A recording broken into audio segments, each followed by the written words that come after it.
Saudariku, selamat datang di hari ke-8 perjalanan transformasi mental dan pemulihan batiniah kita. Hari ini kita melangkah pada topik yang seringkali paling sulit, tetapi juga paling membebaskan, yaitu pengampunan. Kata ini sederhana, tetapi sering membuat dada terasa sesak. Mungkin karena di baliknya ada kisah, wajah, atau peristiwa yang masih menyisakan perih dan luka. Tarik nafasmu dalam, lalu hembuskan perlahan. Tenangkan dirimu, teduhkan dirimu di dalam hadirat Tuhan. Tuhan tidak memaksa, Ia tidak menuntutmu untuk melupakan.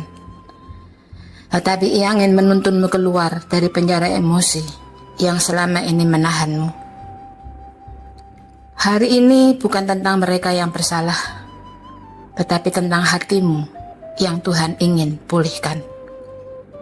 Karena disinilah kebebasan sejati dimulai, bukan ketika orang itu berubah, tetapi ketika engkau memutuskan untuk berhenti membawa luka itu sendirian.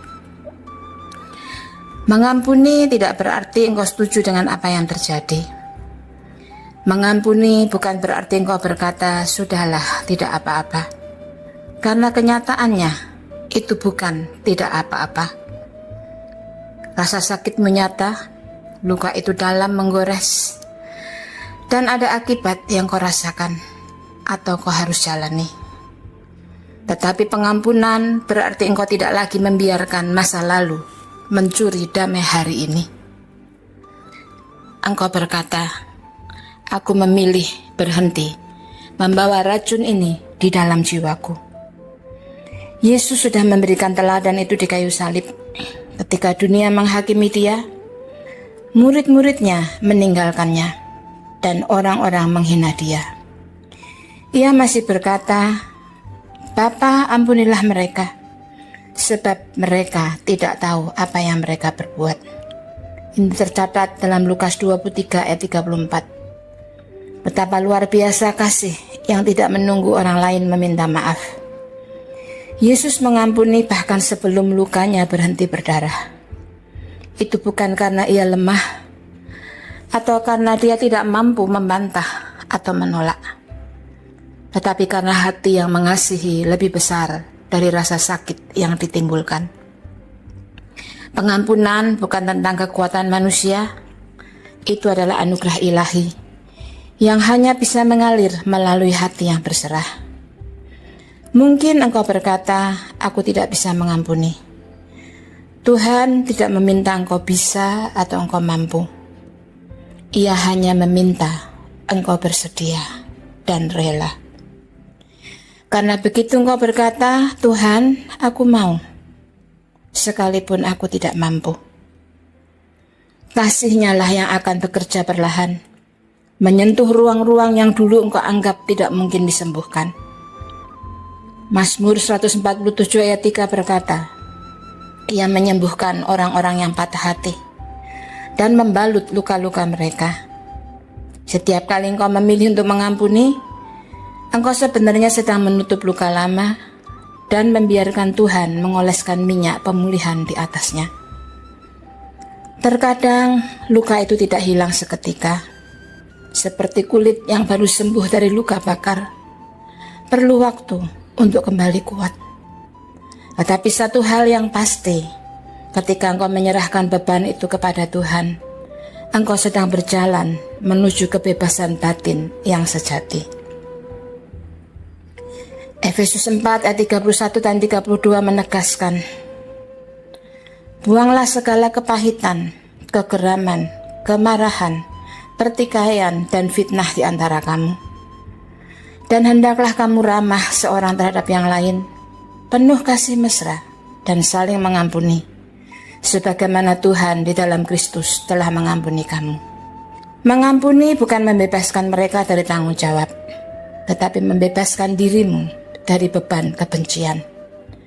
Karena kebencian adalah rantai dan pengampunan adalah kunci yang mematahkan.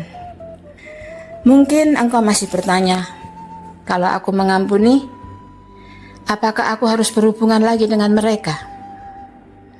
Jawabannya adalah tidak selalu. Kadang pengampunan berarti melepaskan tanpa harus kembali dekat.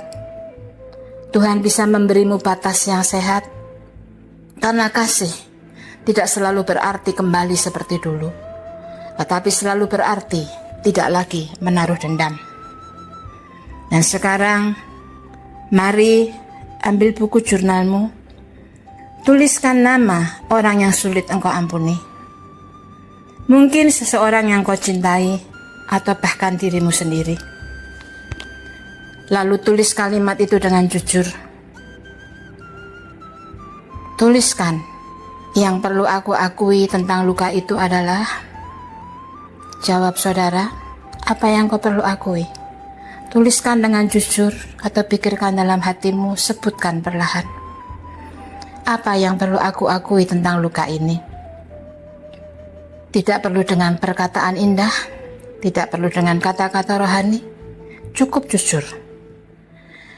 Tulis seperti engkau berbicara kepada Tuhan, kepada sahabatmu, karena Dia mendengarkan. Dan biarkan air mata itu jatuh jika perlu. Air mata yang jujur adalah bentuk doa yang paling murni.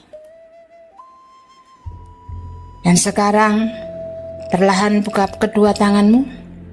Bayangkan beban yang engkau genggam selama ini. Mungkin kekecewaan, pengkhianatan, rasa malu, rasa terhina, amarah yang belum sempat keluar. Ucapkan dengan lembut tapi tegas. Tuhan, aku memilih mengampuni. Sebutkan namanya Dia. Kemudian lanjutkan, kuserahkan mereka. Kuserahkan dia, nama-nama itu kepadamu Tuhan. Tangani yang tidak bisa aku tangani. Dan bayangkan tangan Tuhan mengambil beban itu dari hatimu. Engkau tidak perlu memegangnya lagi. Dan kalau engkau masih merasa sedih, jangan takut. Karena itu bagian dari proses penyembuhan. Roma 12 ayat 19 berkata, pembalasan adalah hakku, firman Tuhan. Artinya, engkau tidak perlu menjadi hakim atas hidup orang lain. Engkau cukup menjadi anak yang mempercayakan segalanya pada kasih Bapa. Selanjutnya, kita akan ucapkan ini bersama-sama. Katakan, dalam nama Yesus, aku merdeka. Ketidakmampuanku mengampuni tidak lagi mendefinisikan diriku. Aku tidak lagi hidup dalam bayang-bayang masa lalu, karena kasih Kristus telah membebaskan aku. Ucapkan lagi dengan iman, aku merdeka. Setiap kali engkau berkata demikian, Tuhan sedang memperkuat hatimu, mengganti kepahitanmu dengan damai, dan mengganti air mata dengan kekuatan baru. Dan kita lanjut dengan berdoa, saudaraku. Pejamkan matamu dan biarkan setiap kata ini menjadi milikmu, menjadi bagian kehidupanmu. Yesus, terima kasih karena Engkau lebih dulu mengampuni aku. Aku tidak layak, tetapi Engkau menyebut aku anak-Mu. Hari ini aku menyerahkan setiap luka, setiap nama, setiap kenangan yang menyakitkan. Aku tahu aku tidak bisa melakukannya sendiri, tetapi aku percaya Engkau sanggup. Ubah hatiku Tuhan, dan gantikan kepahitan dengan sukacita, kemarahan dengan damai, dan luka dengan kasih. Aku mau berjalan dalam kebebasan yang Engkau beri. Di dalam nama-Mu Yesus, aku terima pemulihan ini. Amin. Saudariku, ingatlah, pengampunan bukan tanda kelemahan, tapi justru bukti kekuatan batin yang datang dari kasih Tuhan sendiri. Kalau rasa sakit itu muncul lagi, jangan marah pada dirimu. Bukan berarti engkau gagal. Ulangi saja doa ini. Dan setiap kali engkau memilih untuk mengampuni, Tuhan sedang menulis bab baru dalam kisah hidupmu. Bab atau pasal kehidupan yang penuh kedamaian, bukan kepahitan. Besok kita akan melangkah lebih dalam lagi, menyembuhkan luka-luka yang tidak terlihat mata, tetapi sering membuat hati terasa berat. Untuk hari ini, satu hal penting yang saya ingatkan, engkau sudah diampuni, dan engkau dimampukan untuk mengampuni, karena kasih Tuhan di dalammu lebih besar daripada luka di masa lalumu. Biarkan proses kesembuhanmu terus berjalan, dan engkau mengalami pemulihan itu. Amin.